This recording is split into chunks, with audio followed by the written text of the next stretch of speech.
ಈ ಥರ ಅವ್ಯವಹಾರ ನನ್ನ ಗಮನಕ್ಕೆ ಬಂದ ಮೇಲೆ ಸಂಬಂಧಪಟ್ಟಂಥ ಮೂಡ ಪ್ರಾಧಿಕಾರದ ಆಯುಕ್ತರನ್ನು ಚೇಂಜ್ ಮಾಡ್ತಕ್ಕಂಥದ್ದಕ್ಕೆ ಸರ್ಕಾರದ ಮಟ್ಟದಲ್ಲಿ ಪ್ರೆಷರ್ ಕೂಡ ಮಾಡಿದೆ.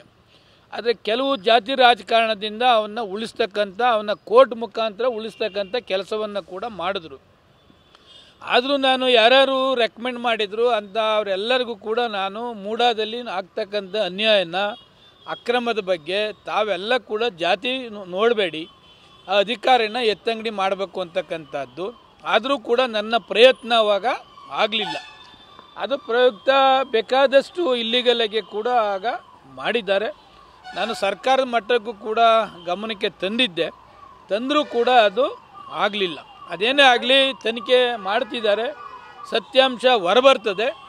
ಬಟ್ ನನ್ನ ಹೆಸರನ್ನ ಆಗಲಿ ಯಾವತ್ತೂ ಕೂಡ ಮೂಡಾಗೆ ಇಂಥ 50-50 ಸೈಟ್ ಕೊಡಿ ಅಂತಕ್ಕಂಥದ್ದಾಗಲಿ ಇಂಥವ್ರಿಗೆ ಸಹಾಯ ಮಾಡಿ ಅಂತಕ್ಕಂಥದ್ದಾಗಲಿ ಯಾವತ್ತೂ ಕೂಡ ನಾನು ಮೂಡ ಆಯುಕ್ತರಿಗಾಗಲಿ ಮೂಡ ಅಧ್ಯಕ್ಷರಿಗಾಗಲಿ ಮೂಡ ಇನ್ಚಾರ್ಜ್ ಮಂತ್ರಿಗಳಿಗಾಗಲಿ ಯಾವತ್ತೂ ಕೂಡ ನಾನು ಮಾಡಲಿಲ್ಲ. ಮೈಸೂರಲ್ಲಿ ಇದ್ದಷ್ಟು ದಿವಸ ಕೆಟ್ಟ ಹೆಸರು ತೆಗೆದುಕೊಳ್ತಕ್ಕಂಥ ಯಾವೊಂದು ಸಣ್ಣ ಕಾರ್ಯನೂ ಕೂಡ ಕಾನೂನು ಬಾಹಿರವಾಗಿ ನಾನು ಮಾಡಲಿಲ್ಲ.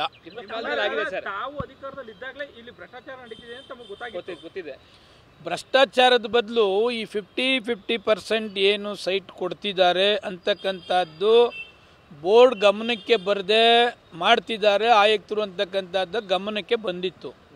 ಆವಾಗ ನಾನು ಸರ್ಕಾರದ ಗಮನಕ್ಕೆ ತಂದು ಆ ಆಯುಕ್ತರನ್ನು ಚೇಂಜ್ ಮಾಡಿಸ್ತಕ್ಕಂಥದ್ದಕ್ಕೆ ಪ್ರಯತ್ನ ಪಟ್ಟಿದ್ದೆ. ಚೇಂಜ್ ಮಾಡಿಸಿದ್ರೂ ಕೂಡ ಕೆಲವರು ಜಾತಿ ರಾಜಕಾರಣದಲ್ಲಿ ಇಟ್ಕೊಂಡು ಅವ್ರನ್ನ ಕಂಟಿನ್ಯೂ ಮಾಡಿಸ್ತಕ್ಕಂಥದ್ದಕ್ಕೆ ಮಾಡಿದ್ರು.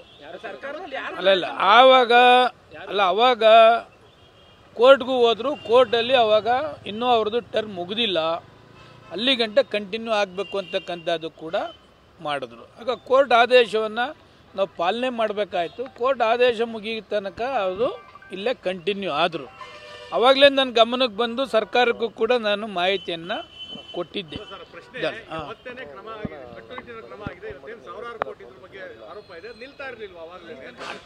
100% ಆಗೋದು. ಬಟ್ ನಮ್ಮ ಪ್ರಯತ್ನ ನಾವು ಮಾಡಿದ್ದೆ, ಬಟ್ ಅದು ಫಲಪ್ರದ ಆಗಲಿಲ್ಲ. ಆವಾಗಲೇ ನನ್ನ ಗಮನಕ್ಕೆ ಇದು ಬಂದಾಗಲೇ ಆಗಿನ ಮುಖ್ಯಮಂತ್ರಿಗಳಿಗೆ ಮತ್ತು ಆಗಿನ ಮೂಡ ಇವ್ರಿಗೂ ಕೂಡ ಗಮನಕ್ಕೆ ತಗೊಂಡು ಬಂದಿದ್ದೆ. ಅದನ್ನು ಏನೇನು ಕಾನೂನು ಬಾಹಿರವಾಗಿ ಮಾಡ್ತಿದ್ದಾರೆ, ಏನೇನು ಅಧ್ಯಕ್ಷ ಕಮಿಟಿಗೂ ಗೊತ್ತಿಲ್ಲದೇ ಇದೆಲ್ಲ ಮಾಡ್ತಿದ್ದಾರೆ ಅಂತಕ್ಕಂಥ ಮಾಹಿತಿಯನ್ನು ಕೂಡ ಕೊಟ್ಟಿದ್ದೆ. ಇನ್ನೂ ಒಂದು ಹೆಜ್ಜೆ ಮುಂದಕ್ಕೆ ಹೋಗಿ ಒಂದು 400 ಸಬ್ಜೆಕ್ಟು ಮೂಡಾದಲ್ಲಿ ಬರ್ತಾರೆ ಅಂತ ಇಟ್ಕೊಳ್ಳಿ. ಎಕ್ಸಾಂಪಲ್ ಆಗಿ 1ರಿಂದ 25 ಈ ಶಾಸಕರದು, 25ರಿಂದ 75 ಈ ಶಾಸಕರದು, 75ರಿಂದ 150 ಈ ಶಾಸಕರದು. ಯಾವ ಸಬ್ಜೆಕ್ಟು ಕೂಡ ಚರ್ಚೆಗೆ ಬರೋದಿಲ್ಲ ಅಂತಕ್ಕಂಥದ್ದನ್ನು ಕೂಡ ಜಿಲ್ಲಾಧಿಕಾರಿಗಳು ಗಮನಕ್ಕೆ ತಂದಿದ್ದರು. ಜಿಲ್ಲಾಧಿಕಾರಿಗಳು ಕೂಡ ಅನೇಕ ಪತ್ರವನ್ನು ಕೂಡ ಬರೆದಿದ್ದರು. ಆದರೂ ಕೂಡ ಸರ್ಕಾರದ ಮಟ್ಟದಲ್ಲಿ ಅದು ಆಗಲಿಲ್ಲ. ಈಗಲಾದರೂ ಸರ್ಕಾರ ಎಚ್ಚೆತ್ತುಕೊಂಡು ಏನೆಲ್ಲ ಕಾನೂನು ಬಾಹಿರವಾಗಿ ಆಗ್ತಿದೆ ಅದನ್ನು ಮುಂದೆನಾದರೂ ಕೂಡ ತಡಿತಕ್ಕಂಥ ಪ್ರಯತ್ನವನ್ನು ಮಾಡಬೇಕು ಅಂತಕ್ಕಂಥದ್ದು ನನ್ನ ಒಂದು ಮನವಿ. ಶಾಸಕರುಗಳ ಹಿತಾಸಕ್ತಿನೇ ಜಾಸ್ತಿ ಇತ್ತು ಅಂತ 100% ಅವ್ರದ್ದೇ ತಾನೇ. ಈಗ ಬೋರ್ಡ್ ಮೀಟಿಂಗ್ನಲ್ಲಿ ಯಾವುದೂ ಕೂಡ ಸಬ್ಜೆಕ್ಟು ಚರ್ಚೆ ಆಗದೇನೆ 1ರಿಂದ 25, 35 ಇವ್ರದ್ದು ಈ ಸಬ್ಜೆಕ್ಟು ಇವ್ರದ್ದು ಈ ಸಬ್ಜೆಕ್ಟು ಅಂತಂದರೆ ಮೂಡ ಇರ್ತಕ್ಕಂಥ ಉದ್ದೇಶ ಏನು? ಯಾರಿಗೆ ನಿವೇಶನ ಮಾರ್ಕೆಟ್ನಲ್ಲಿ ತೆಗೆದುಕೊಳ್ಳೋಕೆ ಆಗೋದಿಲ್ಲ ಅಂಥವ್ರಿಗೆ ಮೂಡಾದಲ್ಲಿ ನಿವೇಶನ ಕೊಡಬೇಕು ಅಂತಕ್ಕಂಥದ್ದು ಉದ್ದೇಶ. ಆ ಉದ್ದೇಶದ ಪ್ರಕಾರ ಆಗಲಿಲ್ಲ ಅಂತಕ್ಕಂಥದ್ದು ಕೂಡ ನನಗೂ ಕೂಡ ಮಾಹಿತಿ ಇತ್ತು. ಆ ಮಾಹಿತಿಯನ್ನು ಸರಿಪಡಿಸ್ತಕ್ಕಂಥದ್ದಕ್ಕೆ ನನ್ನ ಕೈಲಿ ಆಗಲಿಲ್ಲ.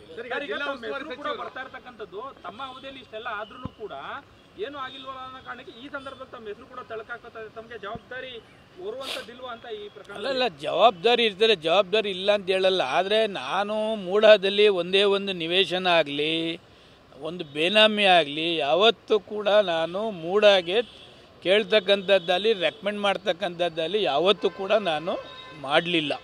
ಒಂದೇ ಒಂದು ನಿದರ್ಶನ ಕೊಟ್ಟರು ಕೂಡ ಈ ಶಾಸಕ ಸ್ಥಾನಕ್ಕೆ ರಾಜೀನಾಮೆ ಕೊಟ್ಟು ಹೋಗ್ತೀನಿ ವಿನ ಮೈಸೂರಲ್ಲಿ ಇದ್ದಂಥ ಪೀರಿಯಡ್ನಲ್ಲಿ ಅವ್ಯವಹಾರಕ್ಕೆ ಆಸ್ಪದ ಕೊಡ್ತಕ್ಕಂಥ ಯಾವೊಂದು ನಿದರ್ಶನ ಕೂಡ ನಾನು ಮಾಡಲಿಲ್ಲ. ಸರ್, ಈಗ ಜಿಲ್ಲಾ ಉಸ್ತುವಾರಿ ಸಚಿವರು ಒಂದು ಹೇಳಿದ್ರು, ಈ ಶಾಸಕರನ್ನು ಒಳಗೊಂಡ ಕಮಿಟಿಯನ್ನು ರದ್ದುಪಡಿಸಿ 3 ಜನರ ಸಮಿತಿ ಮಾಡಬೇಕು ಅಂತೇಳಿ ಅದನ್ನು ತಾವು ಸ್ವಾಗತಿಸ್ತೀರಾ?